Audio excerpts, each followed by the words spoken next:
Assalamu alaikum. Bizning olda big zo'r qatlovli tema Qozon xonligi shiri. Nibora 114 yil yashagan bu davlat qaynagan qozondan birdakim bo'lmagan. Xonlar olishынып qına turgan. Borlig'i 13 yoki 14 Qozon xoni bo'lgan deb sanalar. Ne için 13 yoki 14 dedim so'ng? Chunki tarixchilar orasida da birdan fikri yo'q. Masalan, Ulug' Muhammadni Qozon xoni deb atab bo'ladimi yo'qmi? Lekin bahs qoptarudan foyda bo'lmas. Şuna baritik tarihi faktlarga gına müracaat edik. Qozon xonligi tarixin barlaganda biz endi Bulgar çırından başlarga tiyişmiz özümüzün tarixini. Çünkü Qozon endi Bulgar çırında barlıkka kelgen Qozon bekligi. Andan soң Bulgar çırından soң bizning Altın Urda çırı var.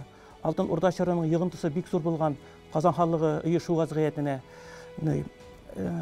Altın Urdanın vaziyeti başlana 1342 yılda Üzbekhan өлгәннән соң, шушыннан соң анда сарайда башлана ызгышлар, талашлар, урын бүлешүләр.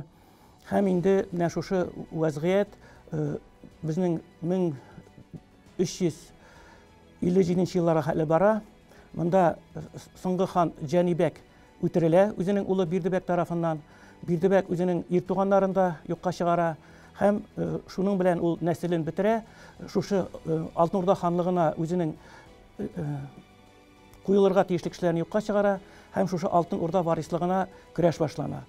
Hem indi şuşu küreş neticesinde 21 yıl içinde 25 xan alışına bu big zor taralışka kitire, hem ülkeler Altın Urda big zor devlet, Altın Urda'nın türlü ülkeleri beysizlikке ымтыла башлыйлар. Һәм монда безнең менә шушы Казан халыгы тарихына бәйле беренче барлыкка килә Булат Тимур. Булат Тимур 1361 елны Булгарны ала. Булгар улысының бер кенәзлеге Казан ханлыгы була. Һәм шушы Булгарны алып, шушы Казан халыгының уйышу җирлеген уятып җибәрә. Аннары соң Хәсәнбәк Qazanны ала дигән хәбәрләр бар. Һәм менә шушы Хәсәнбәкне бастыру өчен, Алтын Урда таркалмасын өчен, Алтын Урда ханы үзенең илчесе аша Сузыл кенәзенә мөрәҗәгать итә, Казан ханлыгына поход ясарга һәм шушы аерылып чыгу эшен туктатырга. Менә безнең халыкта шундый мәкаль бар, өрә белмәгән эт уясына бүре чакырыр ди. Менә шушы чордан соң Суздал һәм Новгород кенәзләре берләшеп, алар Идел буйлап һәм Нократ елгасы буйлап монда ушкуйникларча һәм менә шушы Казан уешасы урын җирләрне бик каты талыйлар. Алар барысы рус чыганакларында искә алынган һәм шушы талаулар аннары соң даими булып китә. Чөнки алар әйтәләр, Казан ханлыгы Алтын Урда рөхсәт биргән кебек була. Һәм бу Казан ханлыгы чорында да һәм аннан соңдагы менә шушы походлар менә су юлы булып дәвам итәчәк. Һәм Суздал князі монда Мөхәммәд Солтанны куя Казан бәклегенә. Аннан соң инде безнең тарихка килә Улуг Мөхәммәд. Улуг Мөхәммәд 1321 елда Кырым ханы була. Аннары соң үзенең якын туганы кеше Мөхәммәд белән конфликтка кирип, ул инде Белев шәһәренә килә. Анда ул Василий князьдән сыйыну табырмын дип уйлый. Чөнки ул аңа качандыр ярлык биргән була. Әмма Алтын Урда ханы буенча Мәскәү князі Улуг Мөхәммәдкә каршы чыга. Әмма Улуг Мөхәммәд үзенең 3 меңлек гаскәре белән 40 меңлек рус гаскәрен җиңә һәм әле шунда князьне әсирлеккә дә ала. Менә шушыннан соң инде башлана безнең төрле фикерләр Казан ханлыгының уйышу буенча. Аның беренчесе әйтелә, Казан ханлыгы уйышылды 1437 елда ди. Бу беренче даты. Һәм 1437 елда Улуг Мөхәммәд Казанны алды дигән хәбәр бар. Бу безнең рус ел язмачасында Казан ел язмасы дигән китап бар. Менә шунда искә алына. Икенче Казан ханлыгының уйышуы Улуг Мөхәммәднең улы Мәхмүд 1445 елны Казан бәге Галибәкне үтереп нигә утырды ди инде. Казан ханлыгына утырды дип әйтелә. Менә шушы ике дата, менә монда безнең һәр вакытны була Казан ханлыгының беренче ханы кем дип. Менә без аны инде bir tarixçılar әйтә Мәхмүд диләр, икенчесе Улуг Мөхәммәд диләр. Кем саналса дагын, менә шушы Казан ханлыгының уйышу тарихына уйыткыны сала Улуг Мөхәммәд. Һәм аннары соң аны улы Мәхмүд. Беренчедән, ни сәбәпле Казан ханлыгы, Казан бәклеге җирлегендә Казан ханлыгы оеша. Монда беренчедән Болгар чорында ук инде бу җирле халык дәүләтле халык булган. Монда Алтын Урда чорында да Казан бәклеге сакланган. Казан тирәсендәге халыклар һәр вакыт дустәнә бергә берләшеп яшәгәннәр. Монда экономика көчле булган. Мондагы табигать, климат, җир, экономик сәбәпләр тудырган. Монда яхшы оешу мөмкинлекләре тудырылган. Казан инде ул үзе Болгар чорында ук менә шушы төньяк чикләрне саклау җирлегендә төзелгән һәм ныгытылган булган. Менә шушы җирлектә Казан ханлыгы оеша һәм шушыннан инде безнең Чыңгыз нәселе ханнар булып китәләр. Ул вакытта ханлыкка утыртыла бары тик Чыңгыз нәселеннән булганнар гына.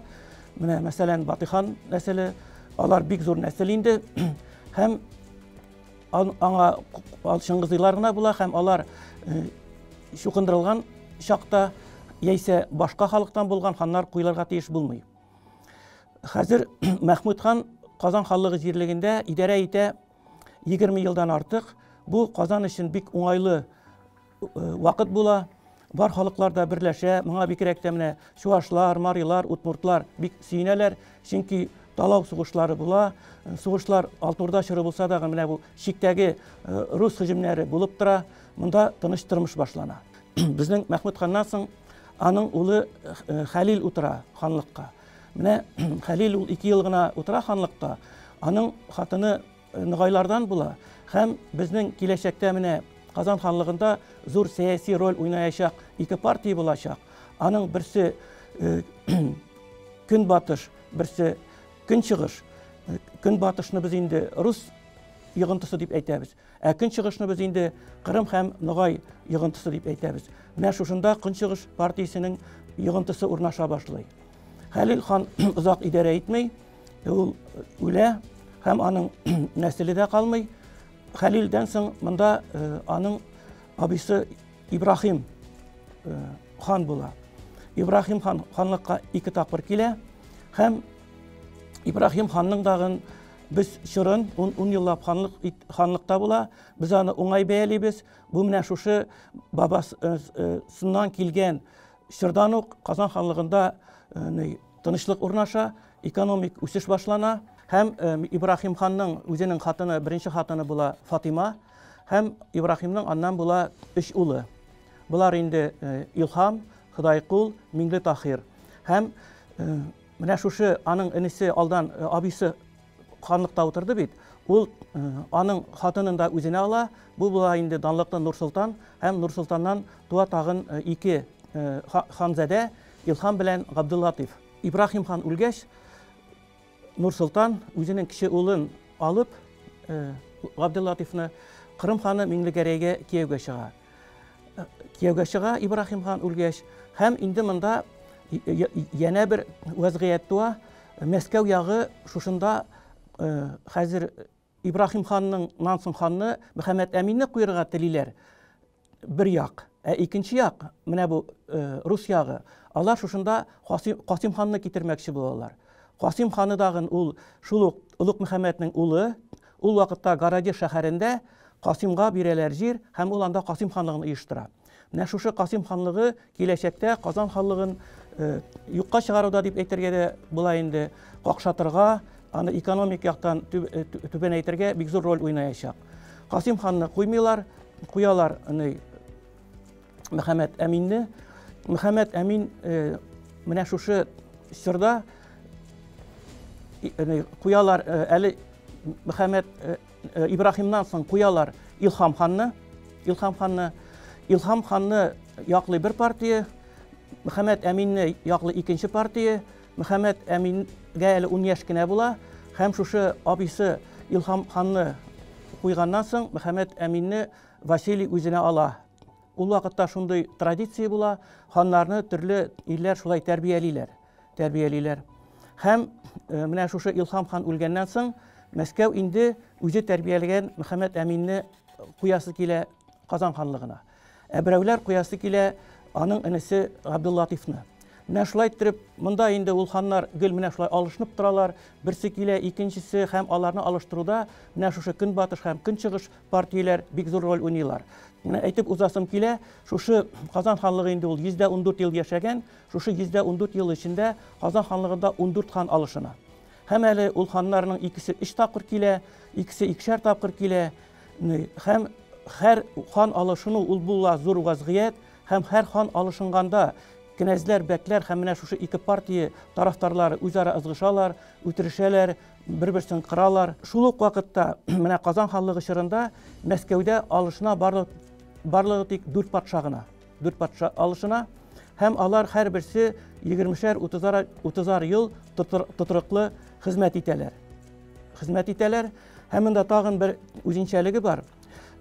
Алтын Урдадан бәйсезлек алгач, Мәскәү кенәзлеге ул үзенең тирәсендәге башка рус кенәзлекләрен берләштерә. Мәсәлән, 1480 елны Великий Новгородны ала. Ул аның халкы арта, аның җирләре арта. Ул шундый ныклы дәүләт төзи. Һәм инде менә шушы яулап алган кенәзләр, алар бик баш күтәрмиләр. Шуңа күрә рус дәүләте ныгый. Бу якта безнең киресенчә ике партия тарафдарлары барлыкка килә.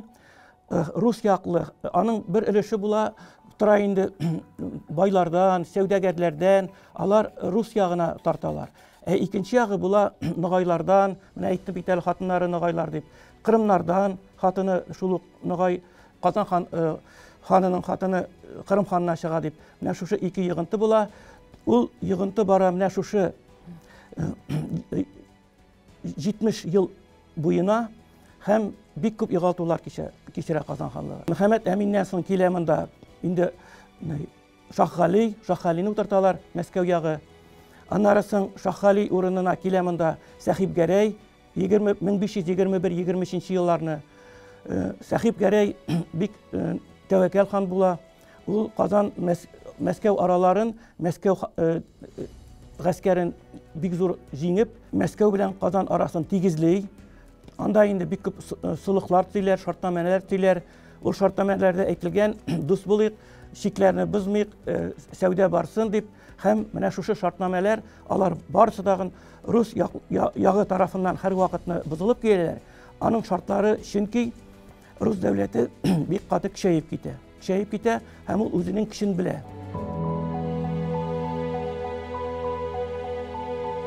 Кешене дәрәҗә, акча һәм бәхет белән сынап була диләр. Казан тәхетенә утыру да үзенә күрә бер сынау. Кай вакыт Казан ханы булу ике ут арасында калуга тиң булгандыр. Бер яктан шәреккә тартылу, икенче яктан Мәскәү ягына карау. Ләкин хаким итү үзенә тарткан. Чөнки югары дәрәҗәгә ирешү ирлек билгесе саналган. Казан ханнары арасында тәхеткә 2, хәтта 3 тапкыр утыручылар да булган. Сәхип Гәрәй бик булдыклы хан була, кызганычка каршы ул 2 елдан соң китә һәм үзе урынына Сафа Гәрәйне калдыра. Сафа Гәрәй әле ул вакытта яшь була, әле ул вакытта теге ханлык идарә системасын аңламый. Һәм монда менә тагын шушы ике партия арасында вазгыять, ханнар арасындагы вазгыять нәрсәгә бәйле? Чөнки безнең Казан ханлыгы системасы анда хан була, хан янында улуг карачылар була. Бу улуг карачылар билгеләнә 4 зур кабилә тарафдарлары. Бу кабиләләр алар киләләр Алтын Урда чорыннан ук, бу Аргын, Барын, Кыпчак, Ныгай кабиләләре. Һәм шушы улуг карачыларның аларның һәр берсенең үз гаскәре була. Инде кемнең гаскәре бар, ул инде үзенең сүзен әйтә ала торган була. Ханның да гаскәре була. Казан ханлыгында 3 төрле казаклар була.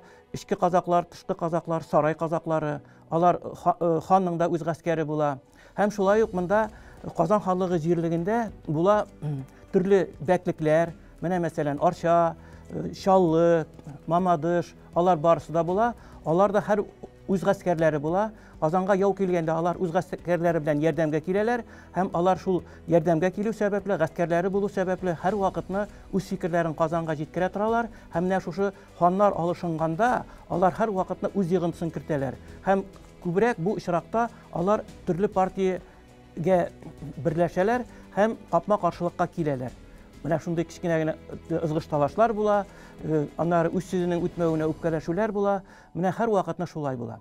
Сафа Гәрәйдән соң, Сафа Гәрәй 3 тапкыр килә ханлыкка, анда килә инде безнең хәзер Касыйм ханлыгыннан Шаһ Гали. Шаһ Гали да Казан ханлыгында 3 тапкыр утыра. Аннары аның ир туганы Җан Гали килә әле монда. Кыскасы, һәм әле монда менә шушы партия арасында безнең үзенең сүзен әйтә башлый Ибраһим ханның кызы Гәүшәр хат. Бу инде безнең ханша була. Һәм әйтәсе килә, ул дагын менә кайбер чакта Рус ягын тарта, кайбер чакта Көнбатыш тарафдарларын тарта. Минем әйтәсем килә, менә без санап уздык бит инде Казан ханлыгындагы Ибраһимның балаларын, Мөхәммәд Әминнең балаларын, алар барысы дагын Рус өлкәләренә озатылалар һәм Казанның барлык ханнары шунда юкка чыгалар һәм менә шушы Ибраһим хан белән Латиф ханнан соң менә шушы Улуг Мөхәммәднең династиясе өзелә. Монда инде Чыңгызлар утырмый, хәзер монда килә башлыйлар Касыйм ханлыгыннан ханнар һәм Кырым ханнары. Кырым ханнары Сәхип Гәрәй белән Сафа Гәрәй, Касыймнан килә Шаһ Гали белән Җан Гали. Һәм инде әле монда күпмедер бер ара булып килә Шәйбанитлар дагын, монда Мамук шул күпмедер арада ханлыкта булып ала, Казан ханлыгын ала, Себер ханы инде бу. Менә шулай итеп, монда бер генә дә тыныч вазгыять булмый. Тыныч вазгыять булмый. Менә шулай һәм һәр хан алышынганда кайсы як куйган хан җиңә, җиңелгән тарафдарларны һәр вакытны яисә куалар, яисә үтерәләр һәм аларның җирләрен тартып алып, җирләрен башкаларга бирәләр. Менә мәсәлән Кырым ханы килә икән.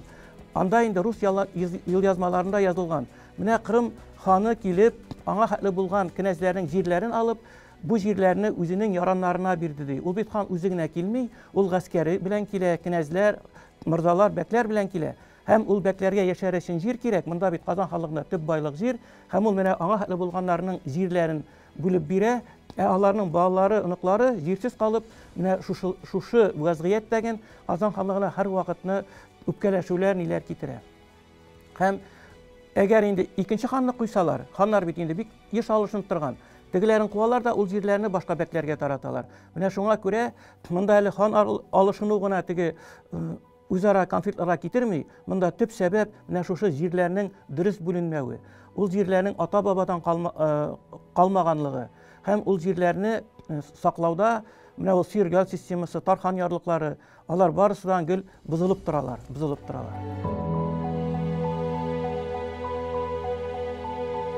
Казан тәхетенә утырыр өчен ханга кимендә 2 шартка туры килү мәҗбүри саналган.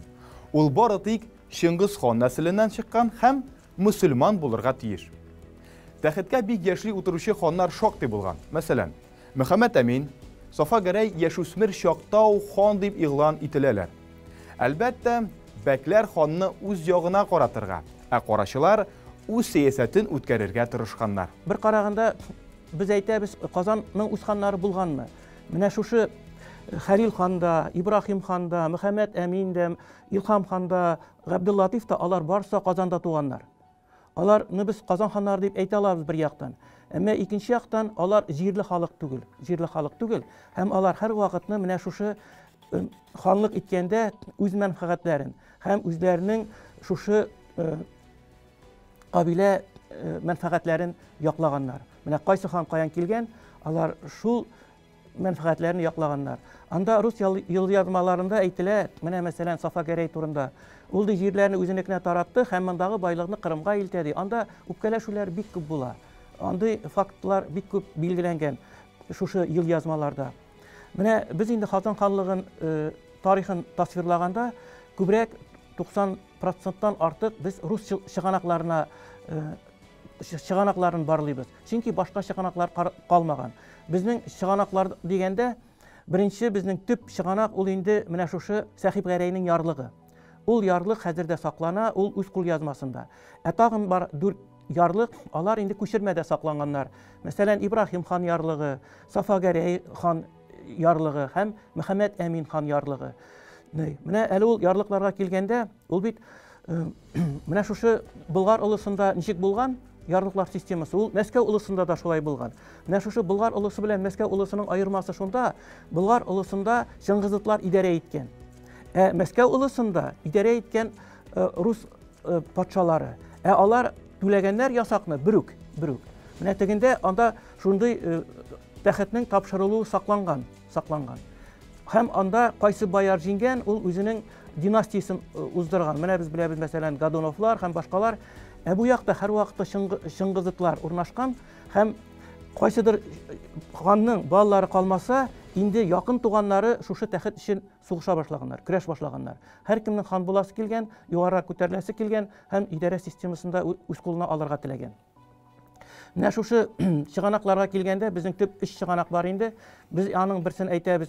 Царственный книга, патша китабы дибез инде. Ул Никон ел язмасы. Ул Никон ел язмасы күп тапкырлар күчереп язылган 16-нчы гасырдан соң. Һәм ул инде җиңүчеләр тарафыннан язылган. Шушы ел кулъязмаларга татар тарихчыларда, рус тарихчыларда бик зур шөбһә белән карыйлар. Анда biz инде аннан дөреслекне табабыз, менә шушы ханнар урнашуын гына һәм аларның үпкәләре буенча, әмма анда бары тик ул бу якны яманлау, бер якны мактау белән генә язылган. Икенчесе безнең Казанский летопись дип атала, Казан ел язмачысы. Монда Казанда әсирлектә булган Казан Мәскәү кешесе язган дип тасвирлана инде ул. Biz andan da bik күп мәгълүмат алабыз. Шулай да аны рус тарихчылары әйтәләр, чынга ашмас әкият, бер баллы хикәя дип менә шушы кулъязманы тасвирлыйлар инде. Һәм икенчесе аның Курбский кулъязмасы. Курбский инде ул бик зур гаскәр башлыгы, ул Казанны алуда катнаша һәм Курбский Казанны ничек алганын тасвирлый, әмма ул үзенең кулъязмасын Казан алынганнан соң 13 елдан соң гына яза һәм ул инде күп нәрсәне тоткан була һәм башка кемнән нәрсә ишеткән шуларны яза. Менә без шушы кулъязмаларны барлап кына шушы Казан ханлыгын тасвирлыйбыз. Һәм тагын инде безнең Казан ханлыгының ничек тарихын барлыйбыз дигәндә, безнең Казан ханлыгы чорына бәйле, менә шушы 114 елга бәйле безнең 298 кабер ташы сакланган. Ул Казан ханнарына, Казан бәкләренә куелган кабер ташлары, мәсәлән, аның менә 7-се Кремльдә сакланган, Казанда табылган бар, һәм аның иң ерагы Карелидә табылды, моннан 330 километр ераклыкта Казаннан. Ул табылды менә Чуваш иленең хәзерге Сура елгасы төбәкләрендә, менә хәзерге Тәтеш иязендә табылды иң борынгы таш. Һәм инде иң борынгы таш табылды менә хәзерге Мамадыш районы.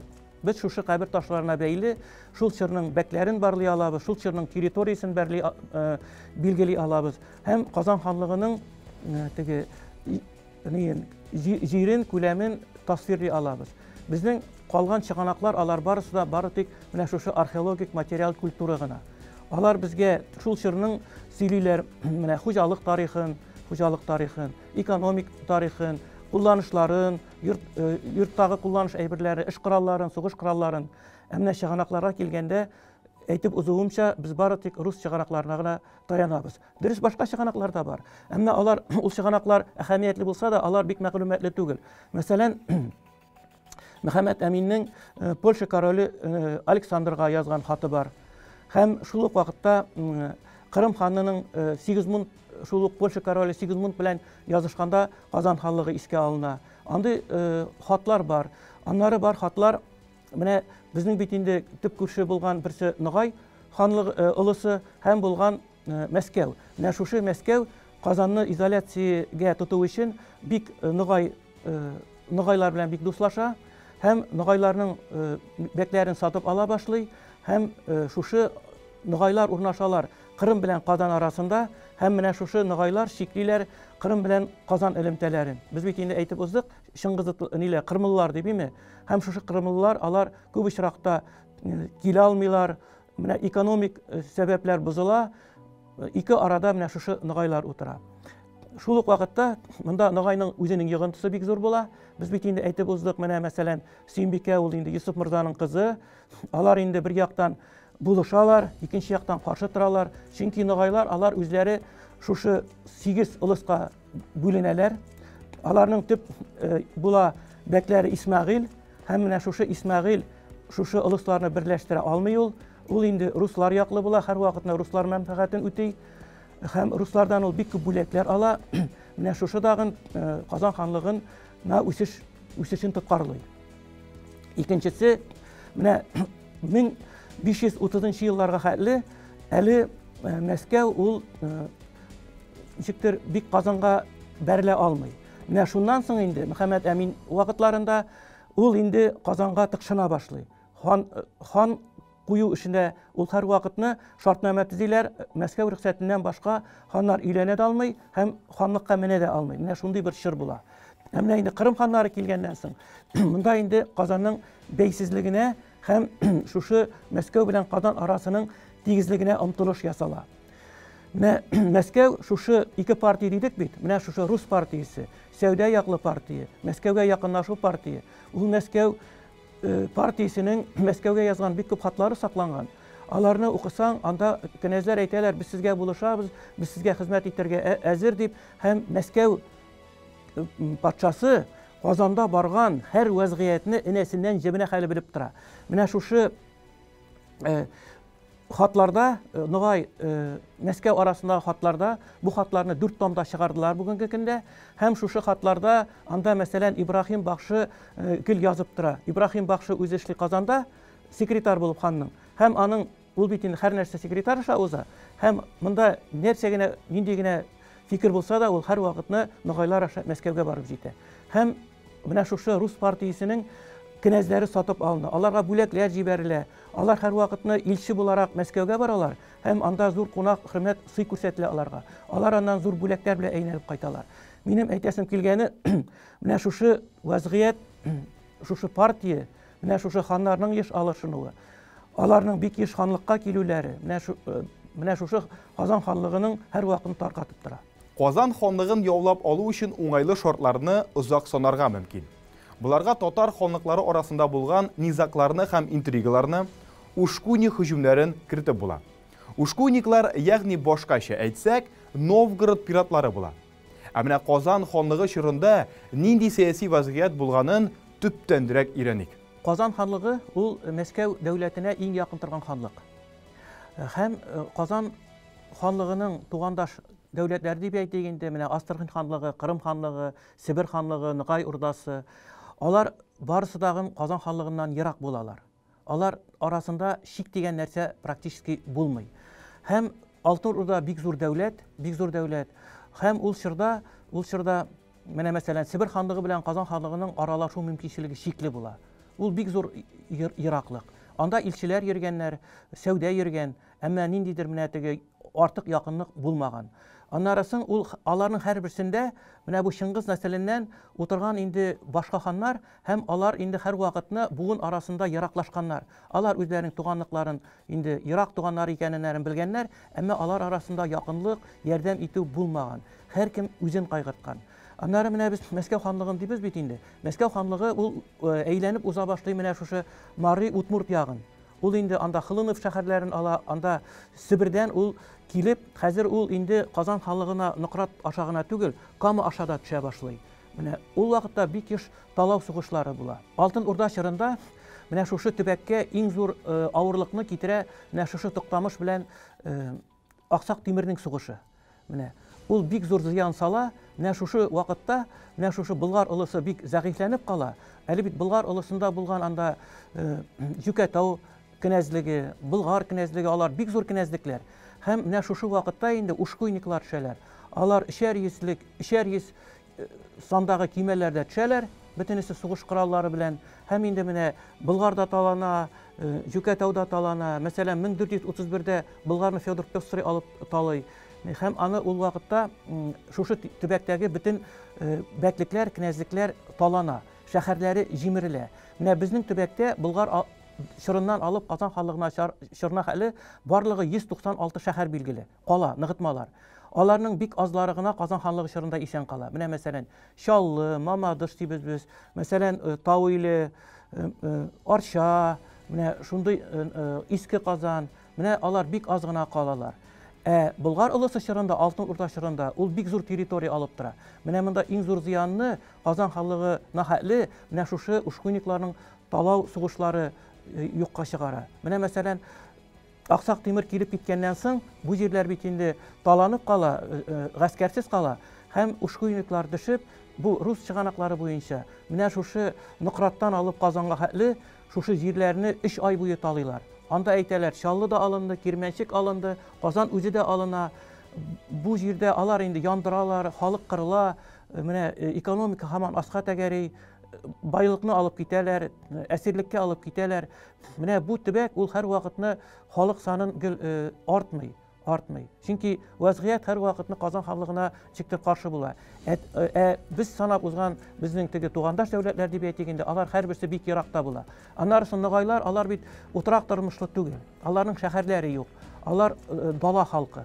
Алар менә мәсәлән хәзерге Башкортстан җирләре, ул бит инде Казан ханлыгының бер өлеше, икенче өлеше ноғай шушы кабиләләрнең биләгән өлеше, өченчесе аның Себер ханлыгына кергән. Менә ниндидер шундый зур шикләр булмаган, аралашу булган, әмма ярдәмләшү булмаган. Менә мәсәлән, ноғайлар әйтәләр, алар безнең 300 мең атлы гаскәрбез бар диләр. Казаннар ярдәм чакырганда алар килә алмыйлар, чөнки аларның андый зур сандагы гаскәрләре булмый. Менә алар чөнки таркау булалар инде. Аларны менә алда әйтеп узганча, Мәскәү патшасы бүләкләр биреп, төрле аларга җиңеллекләр биреп, аларны берсен сатып ала, бер-берсенә кытырта, алар берсе белән берсе сугышалар, салкыннарда алар бик күп кырылалар. Утрак тормышлы халык булмый алар. Аннары аларга ачлык бик еш килә. Чөнки аларның бөтен яшәү ниләре менә шушы тереклек була. Тереклekнең баш саны һәр вакытны бәйле була корылыкка һәм кышның ничек килүенә. Кар бармы, салкынмы? Менә шулай итеп алар ничектер көчсезләнәләр. Ноғайлар алар шушы Алтын Урданың нәкъ уртасында яшиләр, нәкъ төп үзәгендә яшиләр. Менә Кырым ханлыгы да, Астрахань ханлыгы да, Себер ханлыгы да, Казан ханлыгы да, алар Алтын Урданың чиктәш берләшмәләре. Аннары соң менә Казан ханлыгы без читтә тора дидегеме? Казан ханлыгы һәр вакытны Мәскәү патшалыгының күләгәсендә торган. Менә Мәскәү патшалыгы ул иң беренче утлы корал алган. Европадан бүтән нәрсә килгән, азмы күпме яхшы кораллар. Европада инде анда фән үсеше башлана. Рус патшасы илчеләр Европадан килә башлый. Рус патшасы Европадан артиллеристлар ала, туплар ала, алар белән идарә итүчеләр ала. Европа арасы белән Казан ханлыгы арасында Мәскәү ханлыгы тора. Безнең артта инде анда кичкенә генә бер оешма дип әйтик инде без ул Себер ханлыгын. Ул зур булмый, көчле булмый, аның гаскәре зур булмый. Безнең артта бары тик менә шушы Себер генә.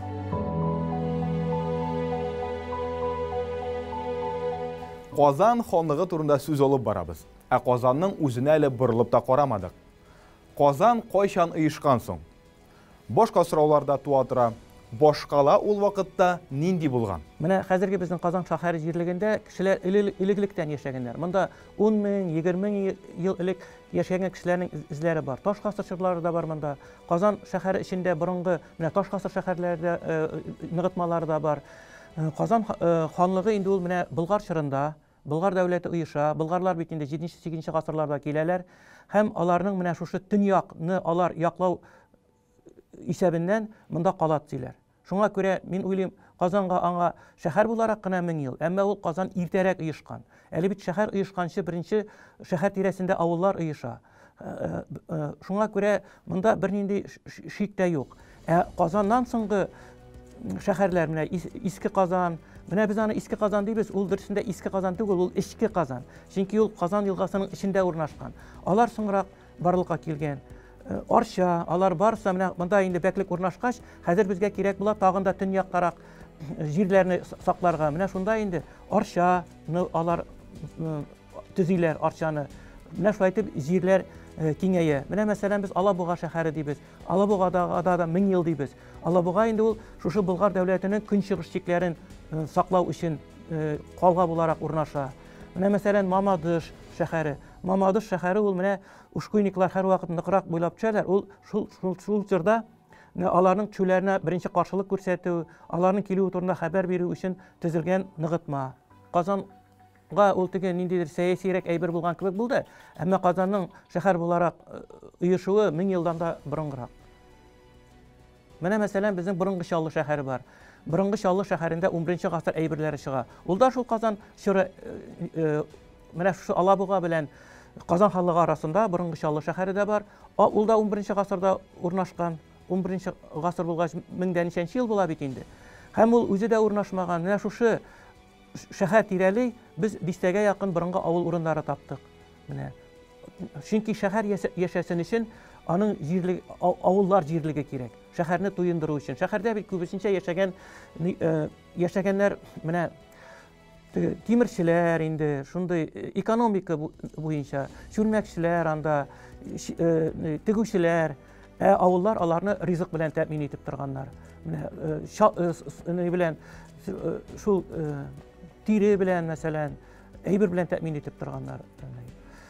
Шуңа күрә шәһәрнең барлыкка килүе ул шәһәр буларак кына. Әмма ул җирдә кешеләр тагын да борынгырак яшәгән, чөнки беренчел авыллар. Биләр кебек шәһәр дөньяда 2 генә шәһәр була. Чорына карап, бу инде хәзерге Стамбул белән Биләр генә, аның күләме 900 гектарга җитә.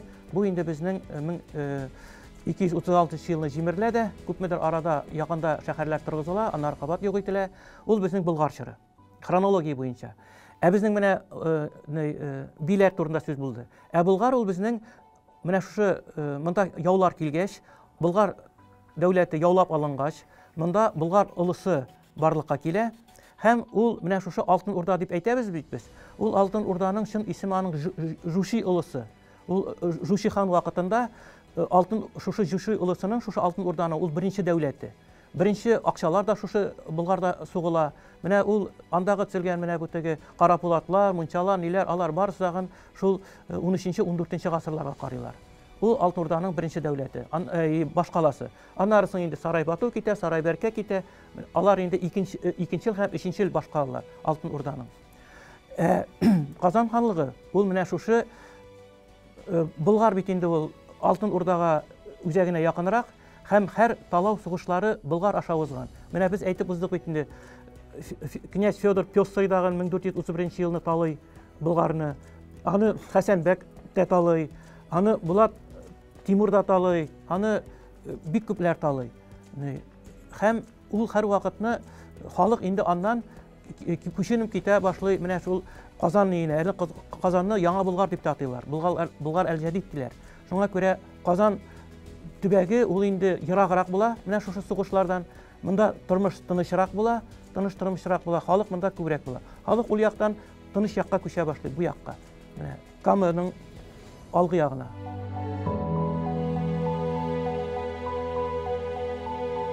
Казан ханлыгы чорын тасвирлап чыктык кебек.